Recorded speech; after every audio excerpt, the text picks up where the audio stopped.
Welcome to another lecture of polity series. Now fundamental rights हम लोगों ने पढ़ ली है। आज हम लोग डीपीएसपी स्टार्ट करेंगे। डीपीएसपी बेसिकली हम लोग दो लेक्चर्स में पढ़ेंगे। DPSP stands for directive principles of state policy.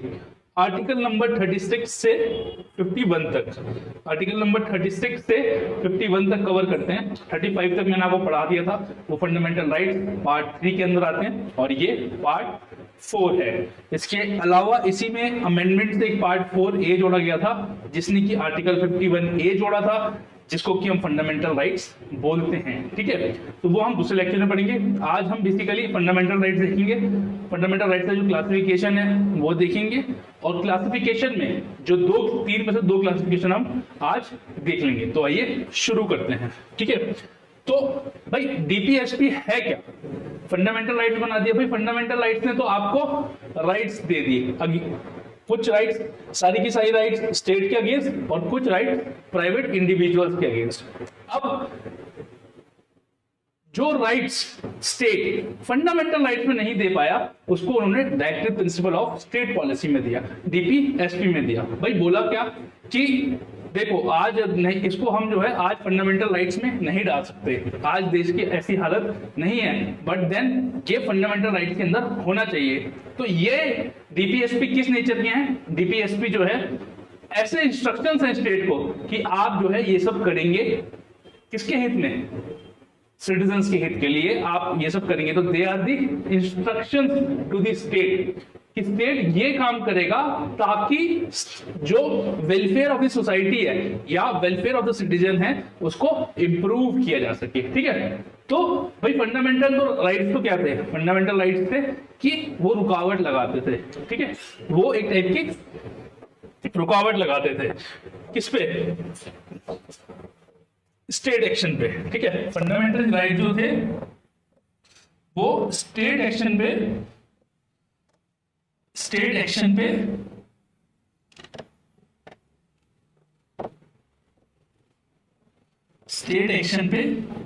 कुछ लिमिटेशन लगाते थे। ठीक है, लिमिटेशन लगाते थे, पर जो आपके डीपीएसपी हैं वो जो है इंस्ट्रक्शंस देते हैं स्टेट को।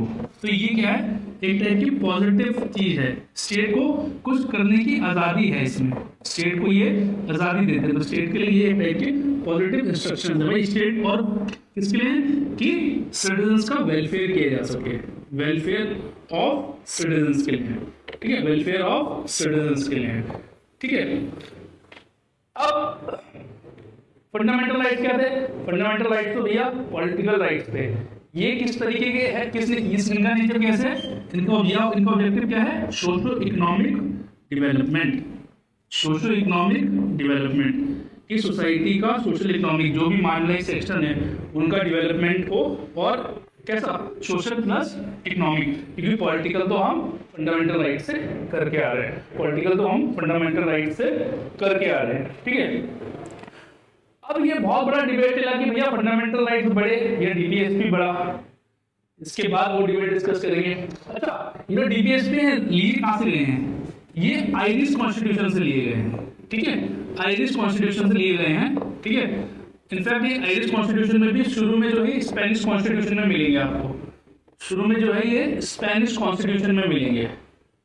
ठीक है, स्पेनिश कॉन्स्टिट्यूशन में मिलेंगे, बट हमने जो लिए हैं आयरिश कॉन्स्टिट्यूशन में लिए हैं, और आयरिश कॉन्स्टिट्यूशन में ये कहां मिलेंगे आपको? आर्टिकल 45 में। कहां मिलेंगे? आर्टिकल 45 में। ओके, ये कहानी है कि भैया directive principle of state policy है क्या? Directive principle of state policy है क्या? अब एक डिबेट जो बहुत लंबा है, और इसको जो है हम कल तक यही डिबेट चलेगा, दोनों लेक्चर में यही डिबेट चलेगा, और ये डिबेट जो है कल जाके सेटल करेंगे सुप्रीम कोर्ट। आज इस डिबेट को आगाज कर देते हैं कि फंडामेंटल राइट्स बढ़े या डीपीएसपी बड़ा?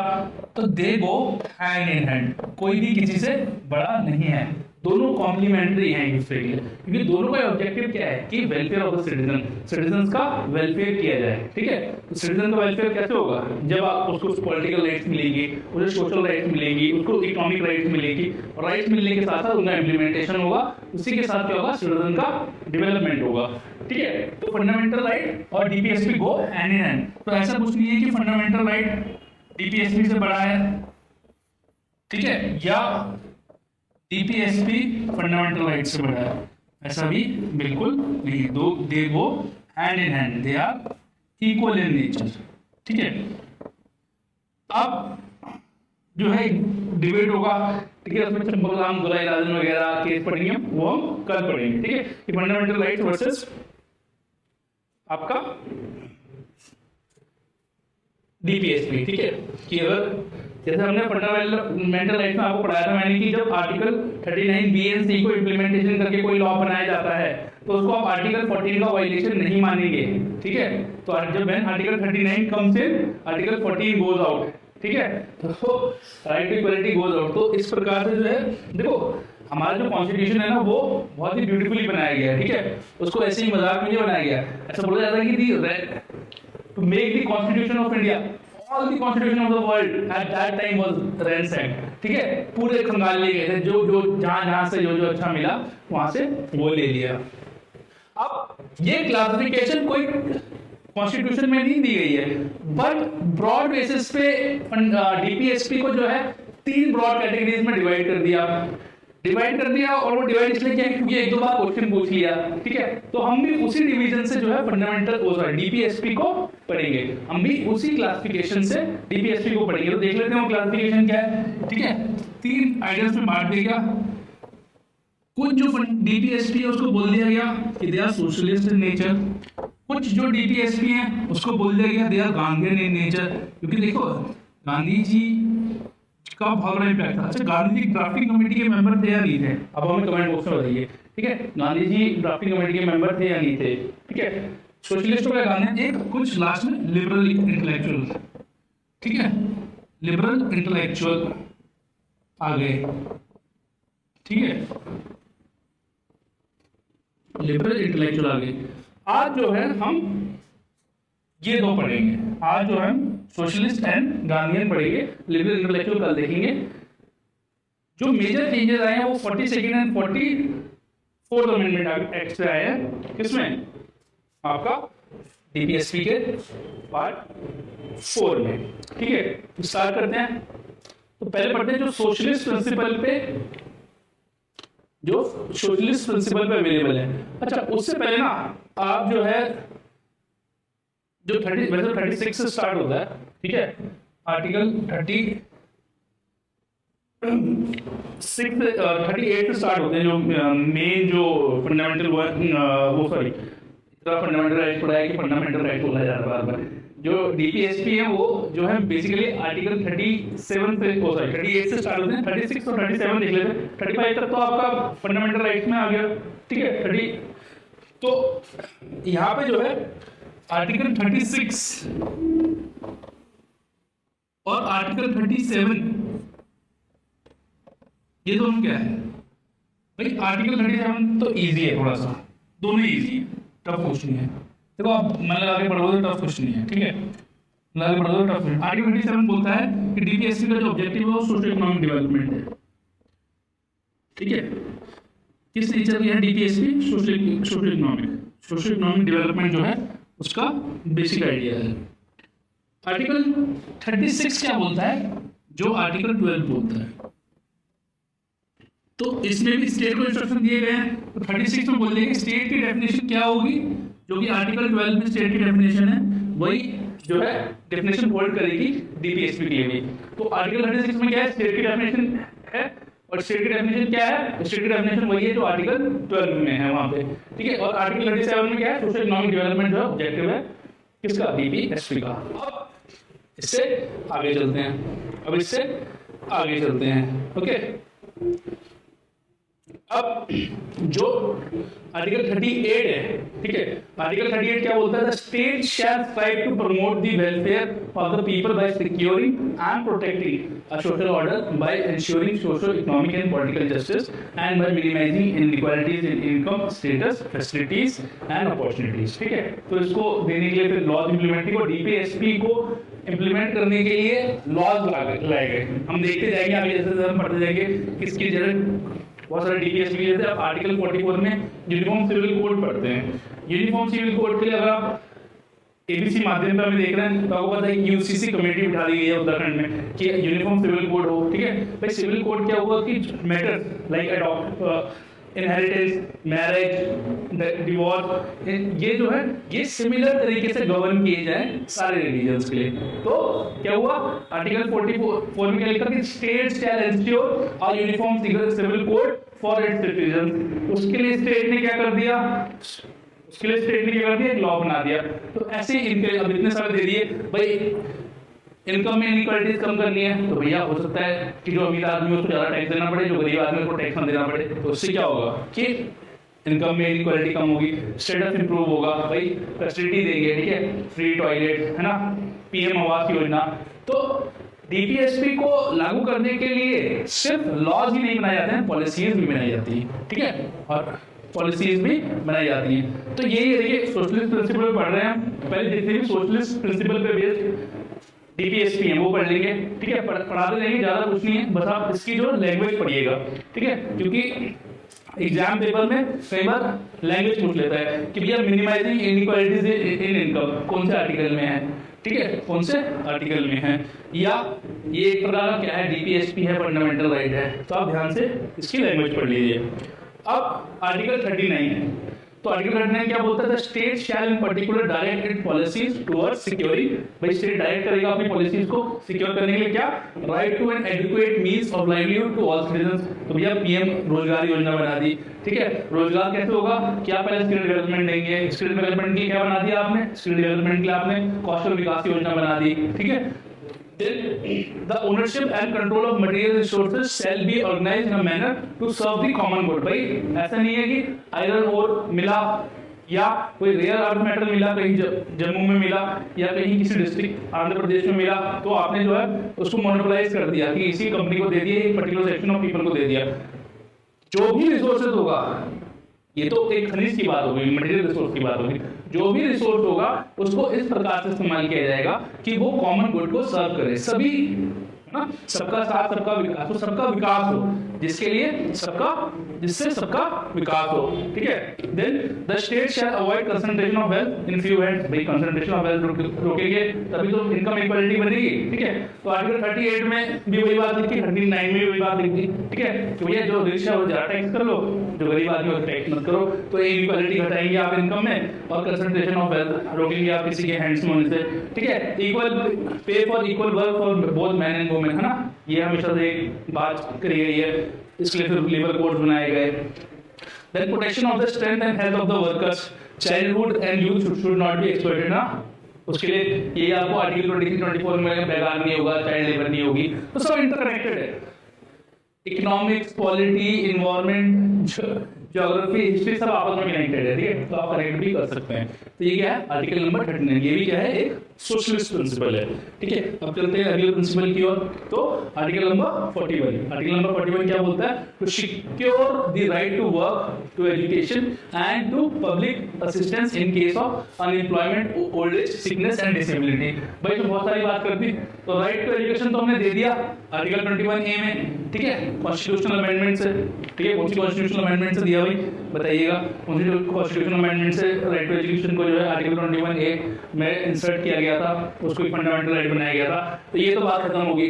और राइट टू वर्क देंगे, अनएम्प्लॉयमेंट घटाएंगे, ओल्ड एज को बेटर करेंगे, डिसेबिलिटी एंड सिकनेस, जो लोग गुजर रहे हैं सिकनेस से, डिसेबिलिटी से, उनको भी राइट का, है ना।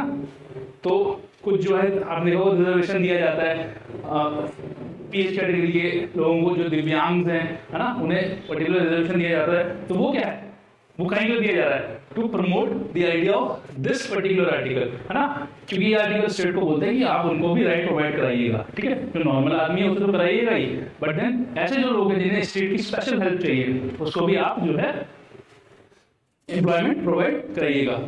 आर्टिकल 42 क्या बोलता है, the state shall make provisions for securing just and humane conditions of work for maternity relief, है ना, maternity relief इसके लिए इसको देने के लिए क्या कर दिया आपने, maternity benefit program बना दिया, है ना, maternity act बना दिया कि भाई जब भी नवजात शिशु के जन्म के बाद, है ना, जो है लगभग आप 6 महीने की छुट्टी मिलती है वुमेन्स को, ठीक है, ताकि वो टेक केयर कर सकें इसकी जो उनका न्यूबॉर्न बेबी है, ठीक है, और वो पेड होती है, ठीक है। तो आर्टिकल 42 देन आर्टिकल 43 क्या बोलता है, the state shall endeavour to secure to all workers a living wage and a decent standard of living, ठीक है। तो ये तो बड़ा सब्जेक्टिव भी है बट इसमें भी काम चल रहा है, ठीक है, इसमें भी काम चल रहा है। तो आर्टिकल 43 क्या बोल रहा है कि the state shall endeavour to secure to all workers a living wage, कि भैया वो अपना घर चला सके, है ना, लिविंग वेज है ना, डिसेंट स्टैंडर्ड ऑफ लिविंग या डिसेंट स्टैंडर्ड ऑफ लाइफ, ठीक है। फिर इसी को लेके ये पूरा तो इसके अंदर 42nd कॉन्स्टिट्यूशनल अमेंडमेंट एक्ट से एक आर्टिकल 43 ए जोड़ दिया गया। तो उसने क्या बोला था, state shall take step to secure the participation of workers in the management of industries, ठीक है, कि जो पूरा से है वो सिर्फ मैनेजमेंट जो मालिक है उसकी ना रहे, वर्कर्स का भी कुछ से रहे, उसको एक डीपीएसपी में बना दी गई है। 42nd कॉन्स्टिट्यूशनल अमेंडमेंट एक्ट का बनाया गया। उस टाइम में पॉलिटिकल मूव थी थोड़ी सी, but then it is now an article. And article 47, तो आर्टिकल 47 क्या बोल रहा है, to raise the level of nutrition and standard of living of people and to improve public health. तो देखो कितनी सारी स्कीम चल रही है, आयुष्मान भारत, ठीक है, इंद्रधनुष प्रोग्राम है, ठीक है, और मिड डे मील स्कीम है to improve the nutrition of the people, ठीक है। तो पॉलिसीज प्लस लॉस दोनों चलते रहते हैं, किसको, सीटीएससी को इफेक्ट देने के लिए, ठीक है। दे आर दी, मतलब ये कोई ये भैया पता मैक्रो लेवल पर डील करते हैं, कोई माइक्रो लेवल पर डील नहीं कर रहे चीजों को, ये मैक्रो लेवल में बोल रहे हैं भाई पब्लिक हेल्थ, ठीक है। तो पब्लिक हेल्थ में हो सकता है जैसे सिगरेट पे जो वार्निंग आती है तो वो भी क्या पब्लिक हेल्थ में ही आती है, फिर वो सिगरेट बैन कर दी जाए तो वो भी क्या पब्लिक हेल्थ में ही आती है, ठीक है।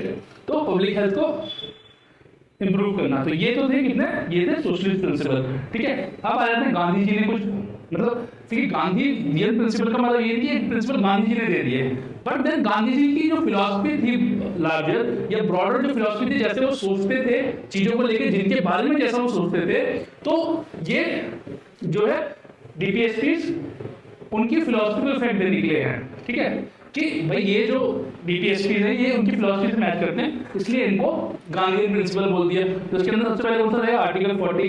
भाई आर्टिकल 40 क्या बोलेगा कि state shall take step to organise village panchayat as the unit of self government. अब भाई इसको इफेक्ट देने के लिए आपने 73rd amendment constitutional amendment act कर दी, पंचायती राज को कॉन्स्टिट्यूशन में लिया है, ठीक है, कि भैया 3 टियर होगा, है ना भाई, ग्राम, ब्लॉक और जिला, ठीक है। तो जो 3 लेवल 3 टियर ऑफ पंचायती राज है वो आर्टिकल 40 में को इफेक्ट देने के लिए किया गया। Then article 43, the state shall endeavour to promote cottage industries on an individual और cooperative basis in rural areas. अब जो मिनिस्ट्री ऑफ कोऑपरेटिव बनाई आपने, ठीक है, तो गांधी जी को जो आइडिया ट्रस्ट बनाने में था कि सबको साथ लेके चले, एक ट्रस्ट बनाए, जो रिसोर्सेज है उसको सब यूटिलाइज करें अच्छे से और सबका बेनिफिट हो, तो ये आइडिया था, ठीक है। आर्टिकल 43, फिर आर्टिकल 43 बी ऐड कर दिया गया एक अमेंडमेंट के द्वारा, ठीक है। तो उसने क्या बोला, to promote voluntary formation of autonomous functioning democratic control and professional management of cooperative societies, ठीक है। और जब ये 43 बी ऐड करा गया था तो आपका आर्टिकल 19 में भी अमेंडमेंट किया गया और वहां पे राइट टू फॉर्म कोऑपरेटिव्स को आपका फंडामेंटल राइट बना दिया गया, ठीक है। जब यहाँ पे ऐड किया गया 43 भी हमने आपको वहां भी पढ़ाया, तो आर्टिकल 19 में भी राइट टू फॉर्म कोऑपरेटिव जो आप एसोसिएशन है, right to form association and last में हमने कहा कोऑपरेटिव सोसाइटीज, है ना, वो वाया अमेंडमेंट ही ऐड किया गया। तो right to form cooperative is also a fundamental right, वो भी आपका एक मौलिक अधिकार है, वो भी आपका एक मौलिक अधिकार है। Then Article 46, the state shall promote educational and economic interest of the weaker sections of the people, particularly that of scheduled caste, tribes and other weaker sections. तो इसकी क्या कहते हैं, रिजर्वेशन पॉलिसी है जैसे, है ना, बहुत सारी स्कीम जो आती हैं वो particularly marginalized sections of the society के लिए आती हैं, particular schemes आती हैं scheduled caste, scheduled tribes के लिए ना, जैसे एकलव्य स्कीम है, वो scheduled tribes के जो बच्चे हैं वो स्कूल में अच्छे स्कूल दिया जा सके, तो एक एकलव्य स्कूल मॉडल है, ठीक है, रिजर्वेशंस मिलते हैं, ठीक है। तो उससे क्या है कि you promote the idea of article 46। Then article 47, the state shall take steps to improve public health and prohibit consumption of intoxicating drinks and drugs that are injurious to health, ठीक है। तो शराब पीना सेहत के लिए हानिकारक है, सिगरेट पीना सेहत के लिए हानिकारक है, ड्रग्स का यूज रोकने के लिए आप नार्कोटिक सब्सटेंसेस एनडीपीएस एक्ट लेके आ गए, ठीक है, एनडीपीएस एक्ट लेके आ गए, ठीक है। तो वो क्या है कि आप स्टेट की ये भी ड्यूटी है कि जो पब्लिक हेल्थ को हार्म करती हैं, ठीक है, कि शराब पी के लोग ना घूमें, ठीक है, और पिए भी तो सही मात्रा में पिए, ठीक है। वैसे तो WHO की अभी जनवरी में रिपोर्ट आई है तो उन्होंने कहा है कि किसी भी अमाउंट का अल्कोहल जो है बॉडी के लिए सेफ नहीं है, बॉडी के लिए खराब ही है, ठीक है। तो इंटॉक्सिकेटिंग ड्रिंक्स को रोकना है आपको, ठीक है, ये भी स्टेट की जिम्मेदारी है। Then Article 48 to prohibit the slaughter of cows, calves and other milch and draught cattle and to improve their breeds, है ना, ब्रीड्स को improve करता है। अब आपने देखा होगा नेशनल गोकुल मिशन चलाया जा रहा है, ठीक है। एंटी काउ स्लॉटर लॉज हैं स्टेट में ना, गौकशी के जो कानून है, ठीक है, बहुत सारे लोगों को सजा भी होती है उसमें, तो ये सब जो है रोकना है। तो ये क्या थे, गांधीयन प्रिंसिपल थे, ठीक है, गांधी जी जैसा सोचते थे तो ये थे गांधीयन प्रिंसिपल। अच्छा, अगले लेक्चर में हम लोग liberal intellectual principles, fundamental right और डीपीएसपी का जो प्रॉब्लम है, ठीक है, वो कैसे डेवलप हुआ और कैसे उसको सुप्रीम कोर्ट ने सॉर्ट आउट किया, ठीक है, वो देखेंगे। और आर्टिकल 51 है, दैट इज हमारी जो फंडामेंटल ड्यूटीज है उसको एक बार रीड आउट कर लेंगे क्योंकि वो पूछ लिया जाता है। तो इस लेक्चर में इतना ही। Thank you all for watching and I hope you all are doing great. Keep healthy, keep smiling and I shall see you again. Take care.